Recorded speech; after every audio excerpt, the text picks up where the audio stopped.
Assalamualaikum warahmatullahi wabarakatuh. Perkenalkan, nama saya Rumaisa. Saya dari kelompok 2. Di sini saya akan mempresentasikan isi dari materi saya, yaitu tentang konsep klasifikasi makhluk hidup.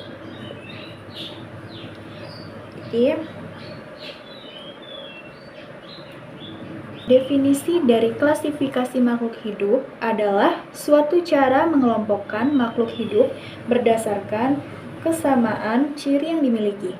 Di dalam biologi, cara atau metode pengklasifikasian makhluk hidup dipelajari dalam cabang ilmu tersendiri. Ilmu yang mempelajari klasifikasi makhluk hidup disebut taksonomi.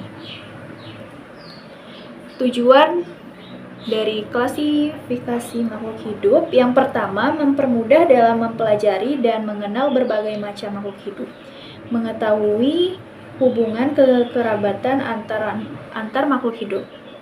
Yang ketiga, mengetahui manfaat makhluk hidup untuk kepentingan manusia. Yang keempat, mengetahui adanya saling ketergantungan antara makhluk hidup. Lalu di sini ada proses klasifikasi. Klasifikasi makhluk hidup dilakukan melalui 3 tahapan, yaitu mengidentifikasi makhluk hidup, mengelompokkan makhluk hidup, dan memberikan nama makhluk hidup. Di sini ada jenis-jenis klasifikasi. Yang pertama, sistem klasifikasi alamiah. Baik, di sini saya akan menjelaskan jenis-jenis dari klasifikasi makhluk hidup. Yang pertama ada sistem klasifikasi alami yang berartikan mengelompokkan makhluk hidup berdasarkan persamaan dan perbedaan morfologi bentuk luar tubuh secara alami. Contohnya seperti hewan berkaki 4, hewan bersirip, dan hewan tidak berkaki.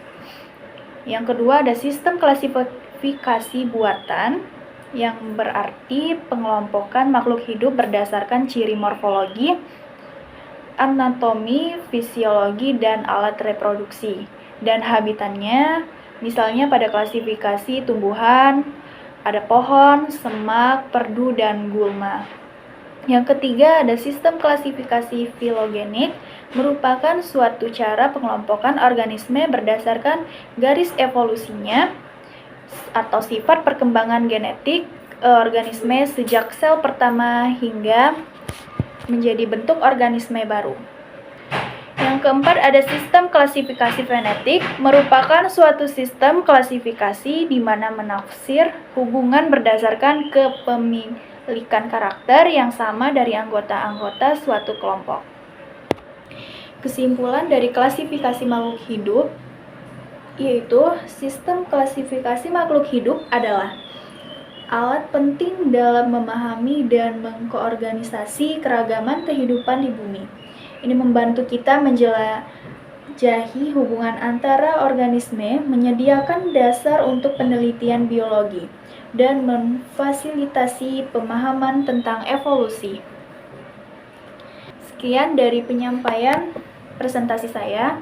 Jika ada kekurangan, saya mohon maaf. Wassalamualaikum warahmatullahi wabarakatuh dan selamat siang.